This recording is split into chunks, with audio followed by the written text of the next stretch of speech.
much as they used to in a public forum because they don't feel they can trust the Americans now. When you deny Congress the access to legal rationale for military action, you also do huge erosion of trust from our public. And again, as I've mentioned, you do real harm to the people who serve. The truth is, our troops, particularly when they're going into an area that's such a gray zone at best, and you've seen officers already appear to be fired because they've raised concerns, they deserve to know with clarity the legal reasoning of why they're being put in harm's way. And again, Congress has an oversight role here. This is U.S. Government 101.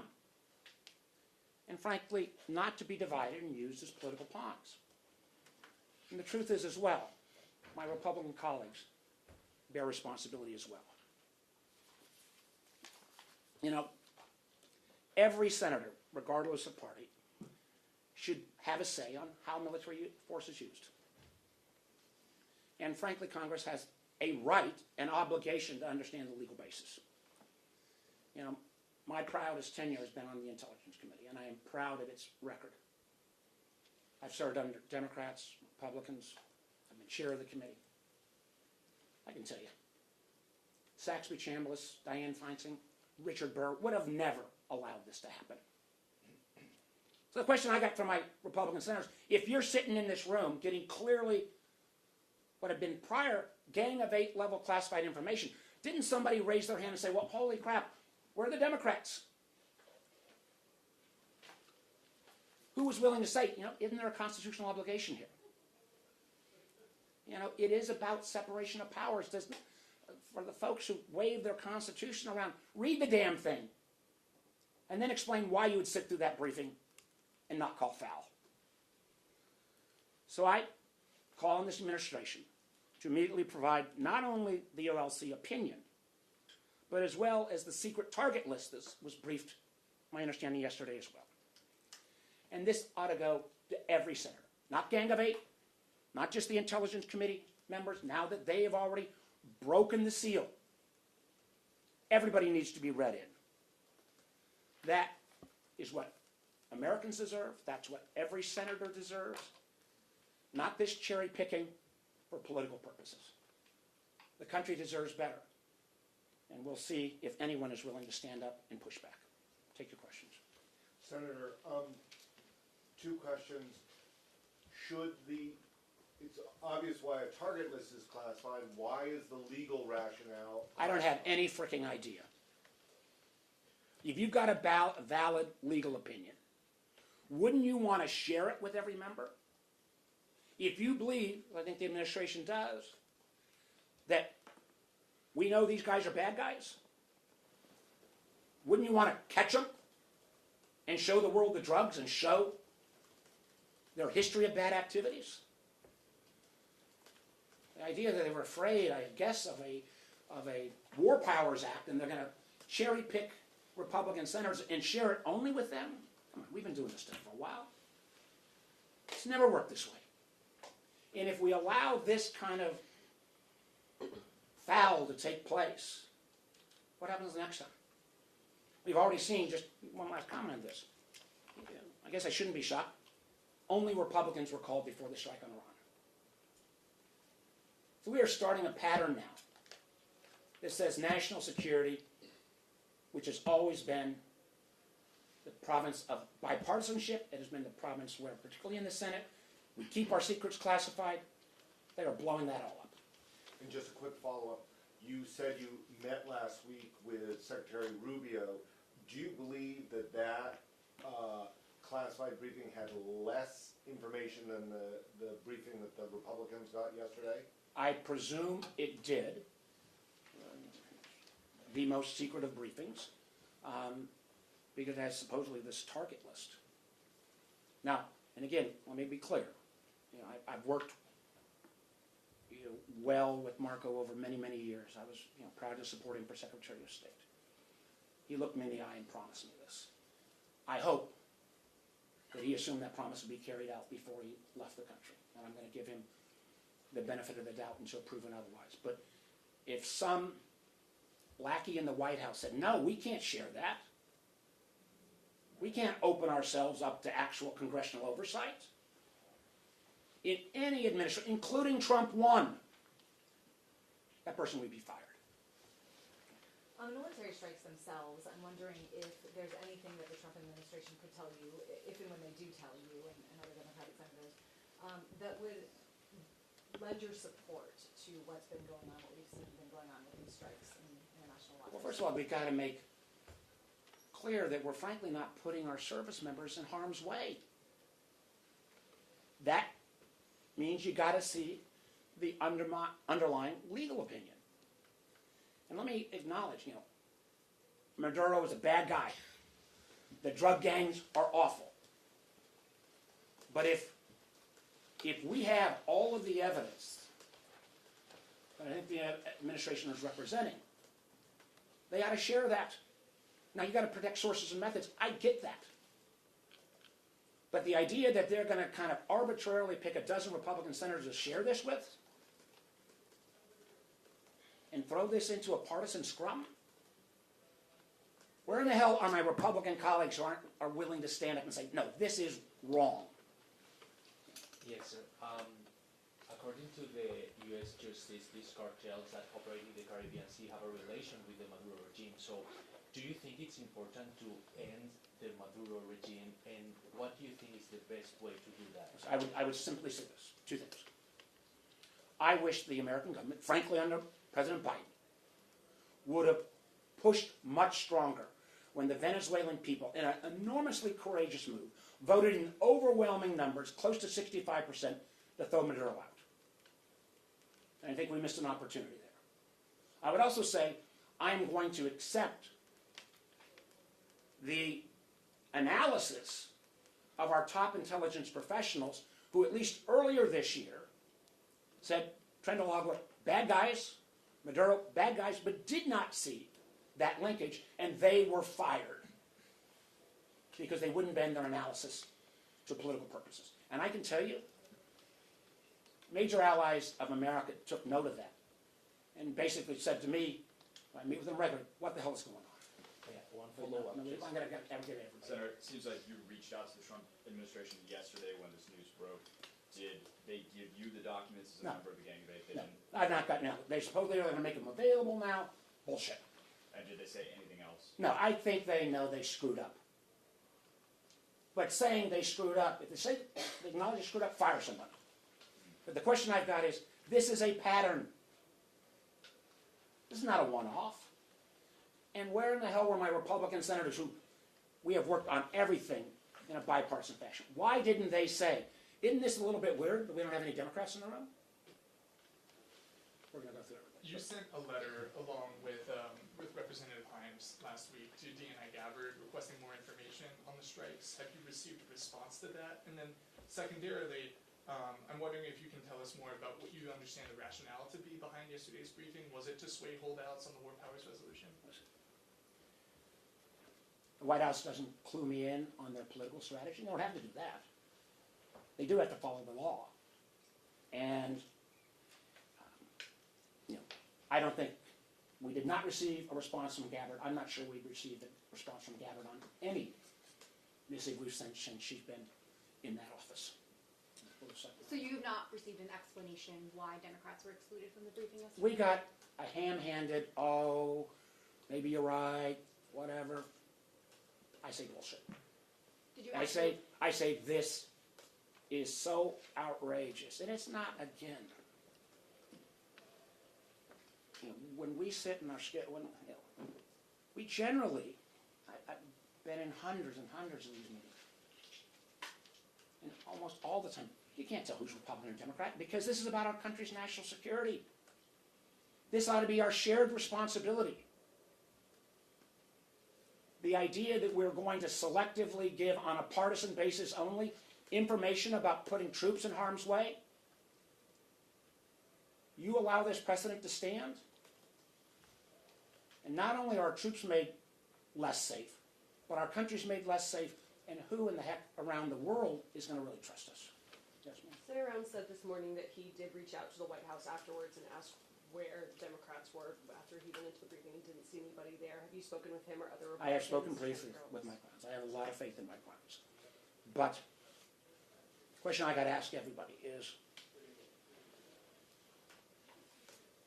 with all the focus on this issue, with everyone knowing that we've been jointly asking for this information, and we all jointly asked Secretary Rubio from the Gang of Eight meeting, and again, it's around wasn't in the meeting last week, but why in the heck wouldn't somebody have said, you know what, this is a little weird, what's going on here? Yes, ma'am. Two quick questions. The first being, have you heard of any of the information? Have any of your Republican colleagues shared with you anything that was in that briefing? And then the second question is, just now in the House Armed Services Committee briefing that was given, one of the representatives came out and said that they were told that as of now only cocaine has been retrieved, no fentanyl thus far. Is that something that you've heard as well? I have no information about that, and no, I've not been shared with any of the information. And yes, ma'am. Based on the information that you've got so far, are you concerned at all about U.S. troops being put in a situation where they're acting on illegal orders? And then also, if you could just speak briefly to any thoughts you have on a direct attack on Venezuela, which President Trump has threatened repeatedly, how you think that might impact things? I went to law school, I never claimed to be a lawyer. Smarter members than me on legal opinions have raised concerns whether, if these strikes violate international law, could they be in jeopardy?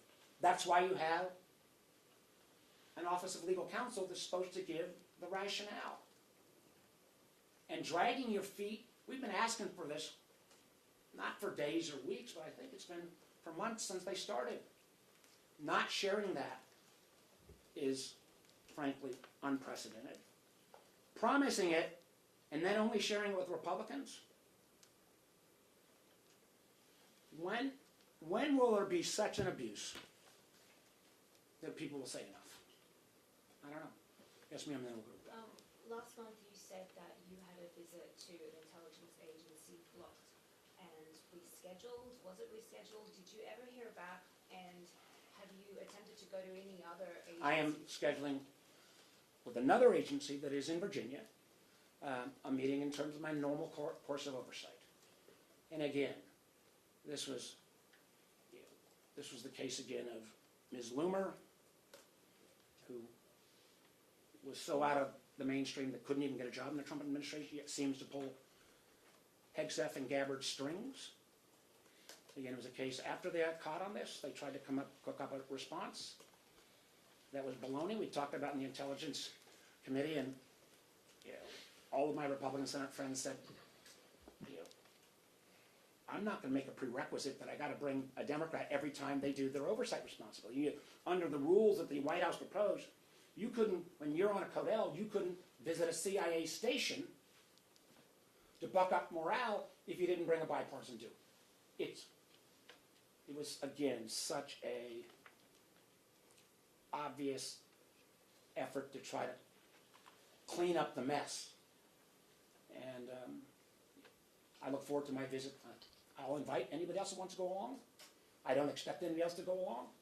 But if I'm not able to do oversight, and remember, the Intelligence Committee for all, there's only 17 of us in the Senate. There's 27, I think, in the House.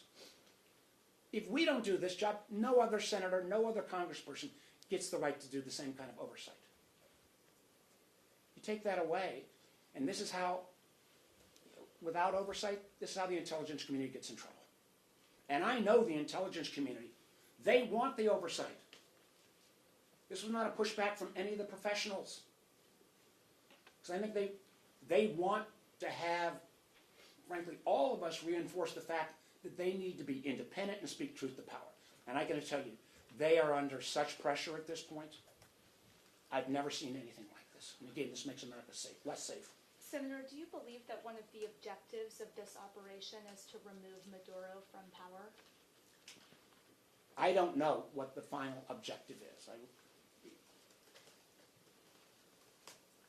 And again, I'm not going to... I go back to what I said at the front. Maduro is a bad guy. He is bringing down the Venezuelan people. But if there is an effort, if there is a United States policy to try to remove him, it sure as hell ought to at least be shared with the Gang of Eight. If not, the intelligence committees writ large, and any level of trust by these kind of antics is totally destroyed. On this Office of Legal Counsel opinion, and frankly, on the targeted list, every senator needs to get it, and we're going to keep pushing until it happens. Yes, sir. In terms of the notification that reportedly the administration's already given to Congress, in which... Well, what notification are you talking about? Well, so at the start of this month, reportedly there was a notification that said the administration regarded these as unlawful combatants, non-state armed groups, whose actions constitute an armed attack against the United States. Do you accept that assertion that Listen, what they're doing? I can't make that judgment. I think it will be a stretch. But I would give them the courtesy of saying, show me your legal reasoning on how you got there. They have drugged their feet, promised we'd get it, didn't deliver, and then they share it with a select group of Republican senators only. This is not the way the system's supposed to work. Can I just follow up very quickly on congressional approval? I mean, presumably your opponents will point to previous presidents who have acted without congressional approval, for example, President Obama in Libya. I mean, do you see a distinction between that kind of action and what's happening now? We have seen actions done by presidents which are like a single strike, a single action, that circumstances warrant, and generally speaking, I think Congress defers to the president in a moment in time. But this is not some single action. This appears to be a policy that is being carried out over weeks and potentially months. There is no legitimate reason not to share at least the legal opinion, what the goals are, with the American people, frankly, not just the Senate. And I don't think that basic criteria has been met. Yes, ma'am. Some of your Republican colleagues in the Senate, like Senator Rand Paul, have always been outspoken about this issue. Do you know if they were also included in the briefing, or if it was only people that were on the edge? And do you have a list of people that were included in the briefing? I don't know if he was. Based on what you do know right now, do you see parallels between what this administration is trying to do in Venezuela and what previous administrations tried to do in the Middle East? Well, I'd only say this, like, it couldn't be more night and day between Trump 1 and Trump 2. You know, I remember when President Trump and Trump 1, when it appeared there was been a drone shot down, we were, I think the administration was considering a strike on Iran. And President Trump, to his credit, went way beyond what was required. He had the senior leadership of the House and the Senate, not just from intelligence and the Speaker and minority leadership. He had 25 of us in the room and went through. He followed the law. He recognized that if we're going to put Americans in harm's way, it is required that Congress at least get particularly a long-term campaign. All that is obviously out the window right now, and this makes America less safe, and frankly, it further deteriorates relations with our allies, because if they're saying, hold it, you're telling me Congress gets no oversight on the actions of this president, particularly when it appears to be a many week-long, maybe month-long campaign, then how do we trust you on anything? Republicans who have been asked about this morning are saying they're hearing there's going to be another briefing for Democrats. Bullshit. Have you heard about that? And No, I just again. Listen, somebody needs to be held accountable for this. And Trump won, and Biden, and again, following up on the kind of what happened with the Iran strike in the first place. You know, this is cover your tracks, try to damage the fallout. Yeah. What do I tell people in Virginia about, because we got a heck of a lot. And the carrier that has just been dispatched is home ported in Norfolk. I had questions this week from folks in Hampton Roads. Senator, tell us what's going on. What's our goal? What's our objective? We've seen how this administration treats the safety of our sailors with the stupidity around Signalgate and not even treating classified information appropriately. The fact that we are putting potentially those sailors in harm's way right now and they're not even going to say what their legal justification is, let alone their policy justification. Is there no line that gets broken that people won't say enough? How much blind loyalty to this administration versus obligation to the American people will our Republican senators be willing to push back? And I give Mike Rounds credit, but I think somebody should have walked out of the meeting yesterday. I can tell you this, I would never participate in a meeting like that. These questions that you're raising about your Republican colleagues, have you raised these directly with any of them since yesterday? I have been